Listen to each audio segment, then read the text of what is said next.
Assalamualaikum warahmatullahi wabarakatuh. Bagaimana kabarnya hari ini teman-teman? Semoga teman-teman selalu diberikan kesehatan, keselamatan, kemudahan oleh Allah Subhanahu wa taala. Pada kesempatan kali ini, di sini saya ingin memaparkan mengenai eksplorasi konsep koneksi antar materi pada modul 1.2.A.8. Setelah saya menjalani pembelajaran dari modul 1.1 hingga modul 1.2 ini, berikut adalah hal yang menjadi pembelajaran bagi saya dengan menerapkan model refleksi 4P. Adapun model refleksi 4P itu adalah sebagai berikut: peristiwa, perasaan, pembelajaran, dan penerapan. Untuk pertanyaan pemantik mengenai bagian dari salah satu model refleksi 4P yaitu peristiwa, momen apa yang paling penting atau menantang atau mencerahkan bagi saya dalam proses pembelajaran modul 1.1 hingga modul 1.2 adalah dan kaitan antara materi modul 1.1 dan modul 1.2 yang saya pahami adalah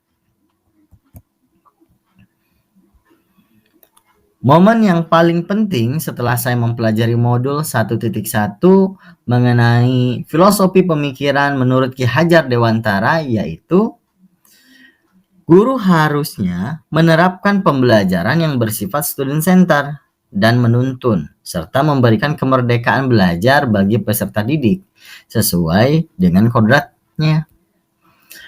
Guru harus menerapkan semboyan Ki Hajar Dewantara, yaitu Ingarso Sungtulodo, Ing Madya Mangunkarso, Tutwuri Handayani dalam proses pembelajaran. Dalam hal ini, guru itu harus bisa memberikan contoh, menjadi sauri teladan, memberikan semangat, serta memberikan dorongan bagi peserta didik agar peserta didik dapat meningkatkan potensi yang ada dalam dirinya, baik itu minat maupun bakatnya. Dan guru harus memahami karakter dari peserta didik karena peserta didik memiliki gaya belajar, potensi, dan minat bakat yang unik dan berbeda.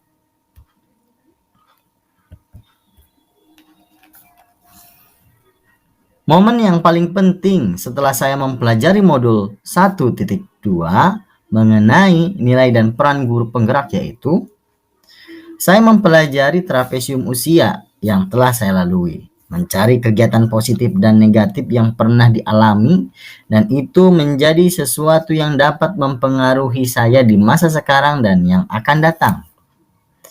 Guru harus memiliki nilai-nilai guru penggerak, yaitu berpihak kepada murid, mandiri, refleksi, kolaborasi, dan inovasi. Guru adalah agen perubahan. Oleh karena itu, guru harus menjalankan perannya dengan baik.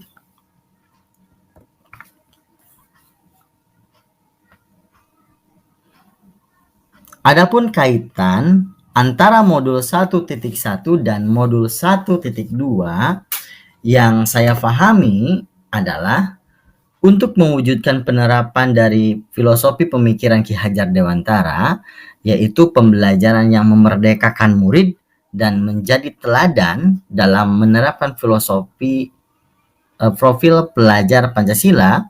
Dalam hal ini, guru penggerak harus memiliki nilai-nilai seperti berpihak kepada murid, mandiri, refleksi, kolaborasi, dan inovasi. Maka dari itu, guru penggerak harus berperan aktif dalam penerapan konsep merdeka belajar yang sesuai dengan pemikiran menurut Ki Hajar Dewantara.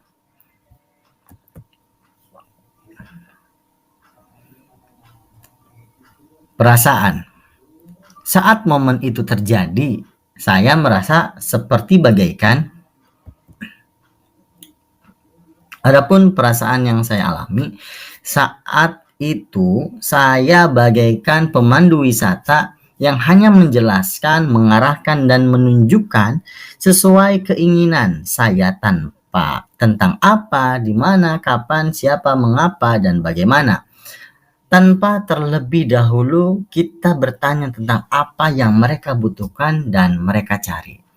Dalam hal ini, tugas saya sebagai guru, dulu saya berpikir bahwa guru itu hanya menjelaskan teori, menuntut mereka agar pintar dalam hal kognitifnya saja untuk mencapai KKM, agar dari segi pengetahuannya. Tetapi ternyata lebih dari itu. Sekarang guru itu harus bisa memahami apa keinginan dari peserta didik, apa yang mereka butuhkan. Pembelajaran. Sebelum momen tersebut terjadi, saya berpikir bahwa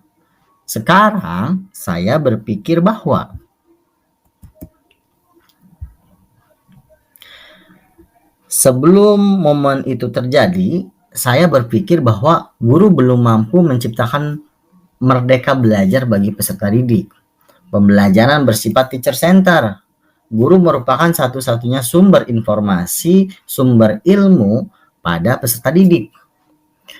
Guru lebih mementingkan pada ketercapaian KKM dalam aspek kognitifnya saja. Di sini guru terkadang tidak melihat pada aspek afektif maupun psikomotor, di mana tugas guru hanya menuntaskan kewajibannya saja, hanya menyelesaikan tugasnya atau sesuai panduan dari kurikulum saja.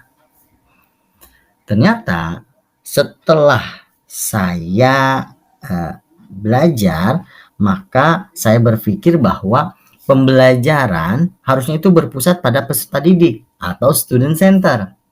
Pembelajaran harus membentuk peserta didik sesuai dengan profil pelajar Pancasila. Guru bukanlah satu-satunya sumber belajar. Ternyata sumber belajar itu banyak sekali dan dimanapun pasti ada. Baik dari YouTube maupun benda-benda atau sumber belajar yang lainnya yang ada di sekitar kita. Peserta didik dapat mengembangkan potensi yang ada dalam dirinya sesuai dengan minat dan bakatnya. Guru menerapkan pembelajaran yang aktif, kreatif, dan inovatif atau Paikem Gembrot. Penerapan. Ada pengembangan diri yang sederhana, konkret, dan rutin yang dapat saya lakukan sendiri dari sekarang untuk membantu menguatkan nilai-nilai dan peran saya sebagai guru penggerak. Untuk pertanyaan pemantik ini, di sini saya menjawab bahwa pengembangan diri sederhana, konkret, dan rutin yang akan saya lakukan mulai dari sekarang adalah dengan menerapkan nilai-nilai dan peran saya sebagai seorang calon guru penggerak, yaitu melakukan asesmen diagnostik, di mana asesmen diagnosis itu adalah tes awal untuk mengetahui sejauh mana perkembangan dari peserta didik. Dengan hal itu, setelah kita mengetahui hasilnya, kita dapat menentukan langkah apa yang akan kita lakukan kepada peserta didik untuk meningkatkan potensinya. Yang kedua, menciptakan pembelajaran yang berpusat kepada peserta didik, yaitu student center.